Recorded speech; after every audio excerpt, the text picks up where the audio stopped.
मोहोळ तालुक्यातील पेनूर गटामधून शिवसेना शिंदे गट विरुद्ध भाजप असा थेट सामना जो आहे तो आता आपल्याला पाहायला मिळणार आहे। कारण पेनूर गटातून शिवसेना शिंदे गटाचे जिल्हा प्रमुख चरणराज चौरे यांनी आपला उमेदवारी अर्ज दाखल केलेला आहे, तर त्यांच्या विरोधात भाजपचे रामदास चौरे हे उभे ठाकलेले आहेत। कसं पाहताय, कशा पद्धतीचं आव्हान असणार आहे? भाजप विरुद्ध शिवसेना शिंदे गट असा थेट सामना जो आहे तो पेनूर गटात होतोय, काय? खरं तर या ठिकाणी भाजप विरुद्ध शिवसेना असा सामना नाही। ह्या मोहोळ तालुक्यातील सबंध माजी मायबाप जनता सर्वसामान्य जनता विरुद्ध अनगरकर ही निवडणूक आहे। ही निवडणूक कुठल्या पक्षाची नाही। ह्या मोहोळ तालुक्यामध्ये हुकुमशाही ज्याची मोडीत काढायची आहे त्याच्या विरोधात ही मोहोळ तालुक्यातील सर्वसामान्य जनता अनगरकराच्या विरोधात या ठिकाणी उभे आहे। रामदास चौरेंनी आपल्यावरती टीका केलेली आहे। जे आपले प्रतिस्पर्धी आहेत त्याचं म्हणतात की घोटाळेबाज लोक आहेत आणि त्यांना जनता जे आहे ते धडा शिकवेल, आम्ही 5000 मतांनी निवडून आलेलो आहे। खरं तर ह्या ठिकाणी तुम्ही पाहत असाल की माझ्या झेडपी गटामध्ये प्रत्येक ठिकाणी प्रत्येक गावात या ठिकाणी सर्वे झालेला आहे। त्या सर्वेमध्ये जनतेचं म्हणणं आहे की चरणराज चौरे 5000च्या खाली येत नाही। मी एक सर्वसामान्य हिरीप होणारा शेतकऱ्याचा पोरगा आहे। मी निवडून आलो न आलो ही मी कधी बोललो बी नाही, पण मी लढतोय। मी सर्वसामान्य शेतकऱ्यासाठी लढतोय, सर्वसामान्य शेतकऱ्याला रस्ते देतोय, सर्वसामान्याला डीपी देतोय, या ठिकाणी पाण्याची सोय करतोय, आरोग्याची सोय करतोय। जे काय असेल ती माझ्या सर्वसामान्य जनतेच्या जीवावर मी ह्या ठिकाणी उभा राहिलोय। ह्या ठिकाणी एक शेतकऱ्याचा पोरगा ह्या ठिकाणी जिल्हा परिषदचा उमेदवार झाला, एवढंच मला ह्या ठिकाणी सांगायचं आहे की एक शेतकऱ्याचा पोरगा देखील ह्या झेडपी लढू शकतो, एक हिरीप पडणारा पोरगा देखील या ठिकाणी जिल्हा परिषद लढू शकतो। माझं वक्तव्य ती नाही 5000 मी निवडून आलो, हे माझ्या मायबाप जनतेचं सर्वसामान्य जनतेचं वक्तव्य आहे की चरणराज चौरे 5000च्या खाली निवडून येणार नाही। रामदास चौरेंनी जो आपल्यावरती टीका केलेली आहे की तुम्ही घोटाळे करून इथं आलेले आहेत, त्याला काय उत्तर असणार आहे?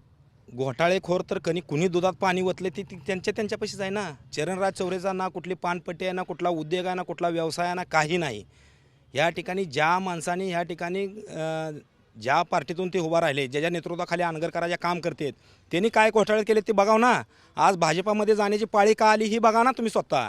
तुमच्या स्वतःच्या गांडीखाली आमदार आणि तुम्ही दुसऱ्याला काय बोलणार आहे? या ठिकाणी तुम्ही दुसऱ्याला काय शिकवणार आहे ज्ञान? की त्या ठिकाणी तुम्ही स्वतः त्या ठिकाणी घोटाळेबाज आहात, तुम्ही स्वतः त्या ठिकाणी घोटाळे करतात। तुम्ही माझ्या मायबाप जनतेला दुधात पाणी घालून ह्या ठिकाणी हे करताय, दुधात औषध टाकून तुम्ही माझ्या बारक्या लेकरांना बाळांना दूध देण्याचं काम करताय। चरणराज चौरे घोटाळेबाज नाही।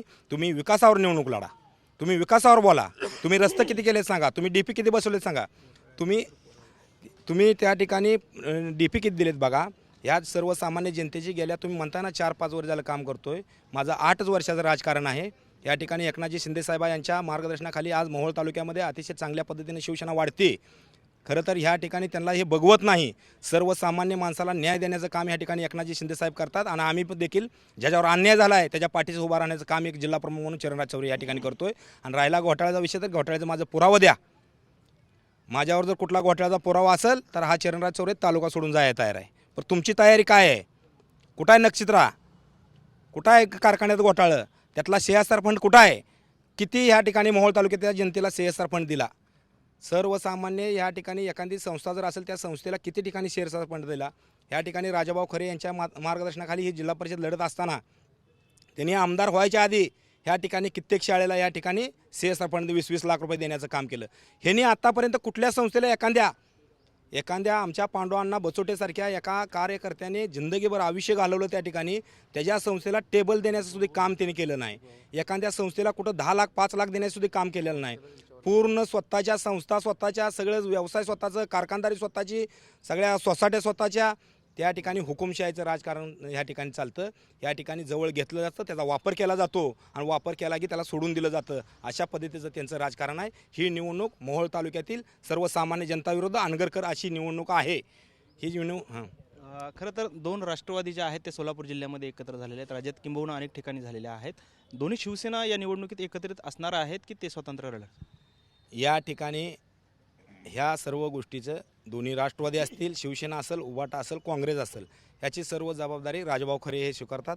त्या ठिकाणी राजाभाऊ खरे यांच्या नेतृत्वाखाली, आमदारांच्या नेतृत्वाखाली आम्ही निवडणूक लढतोय, ह्याच्यावर ते निर्णय घेतील। आपण पाहतो या ठिकाणी माझ्या घोटाळ्याचे पुरावे द्यावा, मी तालुका सोडून जाईल, अशा पद्धतीचं आव्हान जे आहे ते चरणराज चौरे यांनी रामदास चौरे यांना दिलेलं आपल्याला पाहायला मिळतं। कॅमेरामन विनोद उमनाबादकर सह सागर सुरवसे, TV9 मराठी, मोहोळ, सोलापूर।